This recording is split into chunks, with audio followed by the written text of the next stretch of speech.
Ontem, dia 13, saíram os números da inflação americana com uma alta de 0,4% por mês, né, de agosto para setembro. E isso é grave porque a inflação americana é controlada pela taxa de juros do Banco Central americano. E a taxa de juros do Banco Central americano controla basicamente o resto da economia do mundo. Então a gente precisa entender e acompanhar essas dinâmicas para saber o que vai acontecer com o resto do mundo, não só economicamente, mas também consequências políticas disso, especialmente agora com a situação que está acontecendo na Europa, de preços de gás, inflação e sempre tem um burburinho político, e também como isso afeta aqui o Brasil. Vamos lá.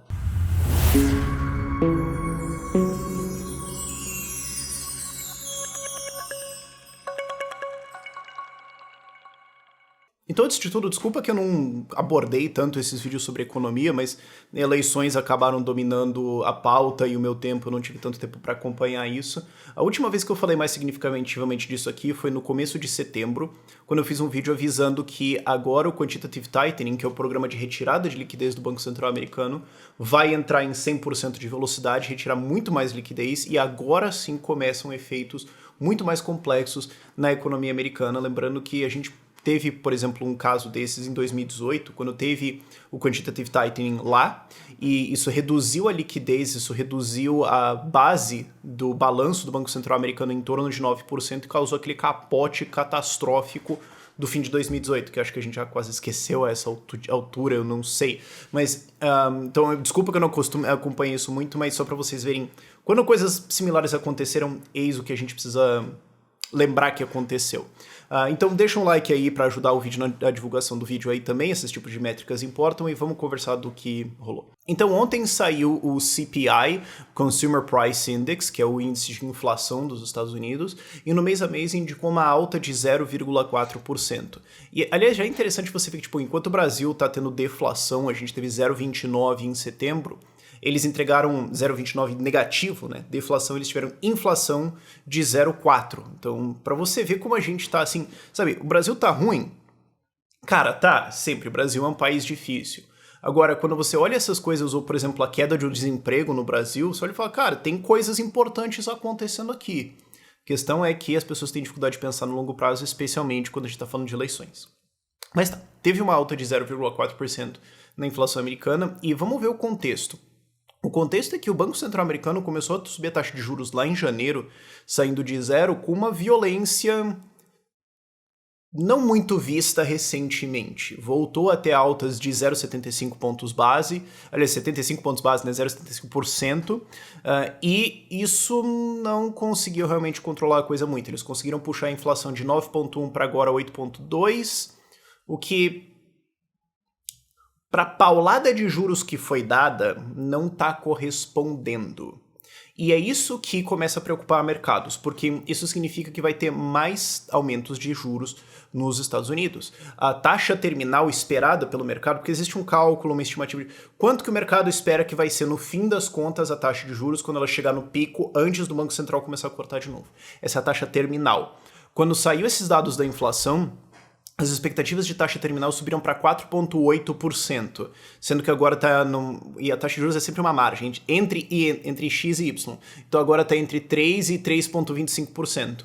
Então se a expectativa de taxa terminal está em 4,8%, isso significa que você tem, vamos arredondar para 5, vai. Você tem mais entre 1,5% e 2% de alta de juros ainda a vir. E isso aí começa a ter uns certos efeitos complicados na economia americana, na geração de empregos e na economia global, política e tudo mais. Antes da gente entrar nesses detalhes, só aquele lembrete. Isso aqui é a conta do Economia A Gente Vê Depois. Isso aqui é a conta do... Eu sou velho o suficiente já para lembrar de político falando que pode imprimir dinheiro, que não vai dar problema nenhum, porque não tem demanda, porque não vai ter nada assim, que vai ser só transitório. Essa foi uma cavalgada ao longo desses últimos 3 anos de não vai dar nada, é transitório, não sei o quê, se você falar desse tema você é fascista. Essa foi a escalada que a gente teve. E especialmente falando nesse negócio da demanda, quando a gente olha os dados da demanda, ela não está lá. Também saíram os dados do consumo das famílias. E o consumo disso das famílias americanas, quando você vê retail no geral, não alterou nesse último mês. 0% de alteração. Então, o consumo das pessoas não subiu. Ainda assim, a inflação subiu 0,4%, enquanto está tendo uma alta de juros e uma redução de liquidez já agora, né? Porque 1º de setembro começou o quantitative tightening a sério. Então, você está tendo redução de liquidez, você está tendo alta de taxa de juros e ainda assim a inflação continua subindo. Isso ainda são os efeitos secundários e terciários de toda a impressão de moeda, de um aumento fantástico da base monetária que foi feito durante o Covid, porque a economia a gente vê depois. Então, para você parar esse trem aqui, você vai precisar de muito mais força. E outra coisa, quando você vê store retailers, então vamos tirar assim carros de consumo, vamos tirar essas coisas assim, store retailers é mercadinho, as lojinhas. Qual que foi o desempenho delas nesse último mês? Queda de 2,5%.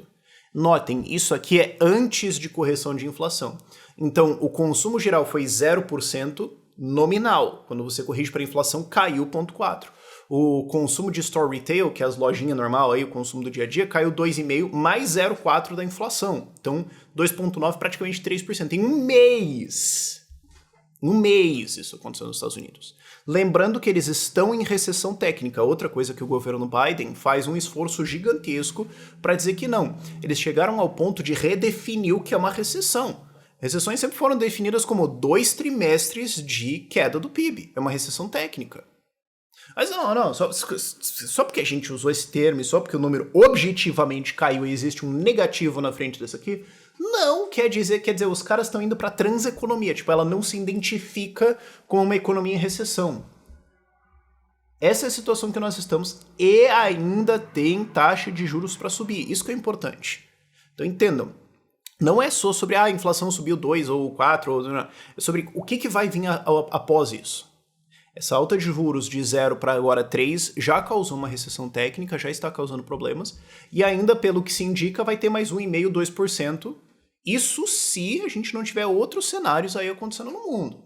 Outro efeito disso é o efeito secundário em outros países, outras economias. Europa. Existe o balanço entre o dólar e o euro. Então, se os Estados Unidos estão subindo a taxa de juros, o euro vai ficar menos atrativo, ele vai se desvalorizar. Isso vai causar inflação na União Europeia, isso vai causar problemas de balanços, isso vai causar problemas, talvez, de atração de investimentos. É ruim para a União Europeia, então eles teriam que responder isso subindo juros também para equalizar e manter a demanda mais próximo ali do que os Estados Unidos. Você tem isso, geralmente, os Estados Unidos anunciam uma alta, outros bancos anunciam para tentar acompanhar, às vezes altas até maiores, porque não é linear, só porque eles subiram 0,75 não quer dizer que você subir 0,75 fecha, certo? Porque daí você começa a ter riscos do seu país, você subir gera problemas, etc. Então o que acontece? Se o Banco Central Europeu responde subindo juros, isso coloca em mais ameaça países que já estão com problemas com as suas dívidas, como por exemplo Itália, eu estou olhando para a sua cara. E aí você tem isso, de taxa de juros, colocando países mais perto de uma situação de dívida complicada e desacelerando a economia europeia quando eles já estão no meio de uma crise de gás, preços de energia disparando para o infinito e além. Você está entendendo como é que essas coisas começam a empilhar? E depois você tem os efeitos políticos disso. A Europa é muito afetada por isso.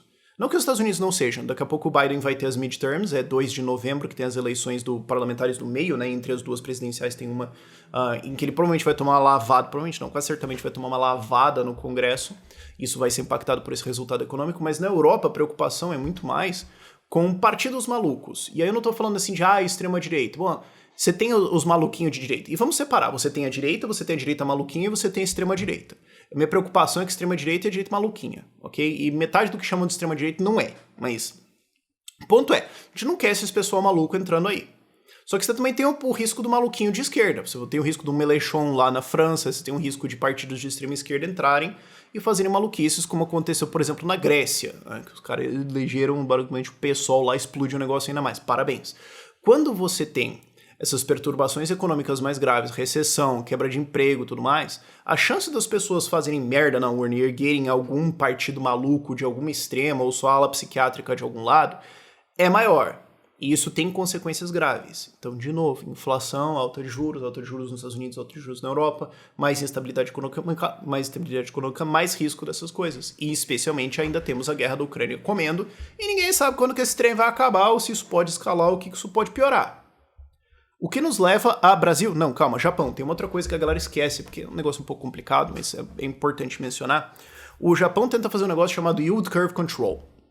Então eles tentam colocar um controle em quanto que o título de dívida japonês vai valer. Então se o juro americano sobe, o título de dívida americano vai render mais, o que coloca pressão de venda nos títulos de dívida japoneses. Aí o que acontece? Eles teriam que subir de juros para acompanhar. Só que quando você tem um país que tem quase 300% do PIB em relação à dívida, o Japão não pode deixar o título de dívida subir, porque senão ele quebra, explode, sai voando.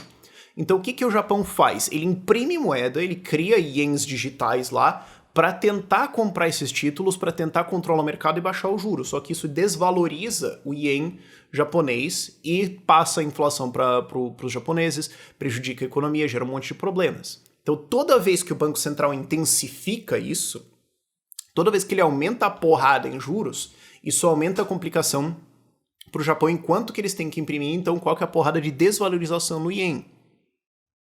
Tudo indica que não só já está grave a situação ali para o Japão, vai piorar ainda mais. E o que nos leva a, então, Brasil. Se a taxa de juros americano sobe, o dólar se valoriza. Se a taxa terminal sobe, então a expectativa do dólar futuro sobe também. Ah, isso é bom pro agro porque exportação. Vírgula. Muitas coisas a gente importa também, né? Agora com a guerra com a Rússia, a gente descobriu que o Brasil importa muito fertilizante, a gente é muito dependente disso. E depois você tem todas as importações de maquinária e tecnologia que são o que vai ajudar a desenvolver a produtividade no Brasil, vão ficar mais caras também. Qual que seria a resposta do Banco Central responder atirando na taxa de juros? Vamos subir isso ainda mais. Só que isso desacelera a economia, reduz a disponibilidade de crédito e aumenta o custo da dívida brasileira. Porque a taxa de juros sobe, o título de dívida brasileiro sobe, o quanto a gente paga de juros sobe, então a nossa capacidade de financiar a dívida fica menor.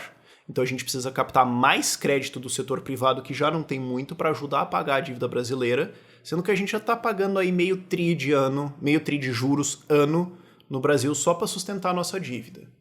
Então isso tem efeitos complexos aqui que podem levar a uma desaceleração de Brasil. Como eu falei antes lá no vídeo, a gente está tendo números bons, a gente está tendo deflação aqui, a gente está tendo uma retomada de emprego forte, tudo bem. O problema é o que está vindo lá. Isso vai vir semana que vem? Não. Isso aqui vai impactar a eleição brasileira? Basicamente impossível que impacte. Mas vai impactar quem estiver com a faixa presidencial ano que vem. Seja o Lula, seja o Bolsonaro, ou caso um meteoro muito bem colocado acerte um dos dois, quem sabe algum dos vices.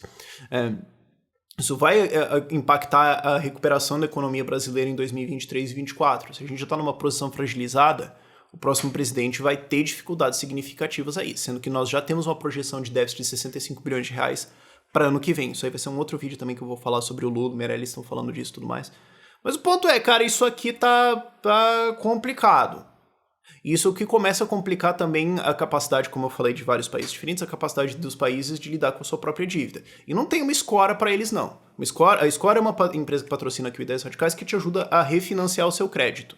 Então, se você está devendo cheque especial, cartão de crédito, empréstimo pessoal, aqueles juros gigantescos, você vai na Score e consulta eles. Eles vão fazer uma avaliação de crédito e eles vão ver outros credores que podem refinanciar sua dívida usando uma garantia. Isso pode ajudar a baixar muito essa taxa de juros efetiva que você está pagando. Então você consegue ficar muito mais sustentável e consegue ficar com a cabeça fora das suas dívidas e conseguir um caminho para fora. Então a Score consegue ajudar você. Agora, ajudar o Brasil que está com 5,8 tri de dívida, aí vai dar uma pegada, porque se você colocar todos os iPhone da esquerda de garantia, eu acho que ainda não cobre esse negócio aqui não. Vai ficar complicado pros caras. Então, como que eles vão enfrentar essa dívida e esse custo de dívida? Como o Japão vai enfrentar isso? Como que países mais fragilizados da Europa vão enfrentar isso nesse ambiente? Eu não sei. Por isso, compre Bitcoin. Não tem jeito, porque se você tem uma quebrada na Europa, eu acho muito difícil isso acontecer nos Estados Unidos, mas se você tem uma quebrada na Europa estilo Grécia, confiscos vão vir. Eu já fiz um vídeo sobre o Líbano, de como pessoas estavam assaltando os seus próprios bancos para conseguir os seus próprios depósitos de volta, porque o banco não estava pagando, porque o governo quebrou. Então tenha Bitcoin, saiba o que está acontecendo, estude sobre isso, e se você quiser comprar Bitcoin também, o link é aqui embaixo na descrição, que é a Bitpreço, é uma exchange de exchanges, então você vai conseguir ter a melhor garantia, você vai ter a melhor liquidez no mercado ali, você tem a melhor garantia de liquidez no mercado, melhor preço, e estude Bitcoin também, dá uma lida naquele livro Padrão Bitcoin do Saif Danamus, porque olha, quando você olha esse negócio aqui, eu fico pensando, Bitcoin tá barato, né, mano? Mas calma, vai piorar. Por esse vídeo é isso. Tchau, tchau.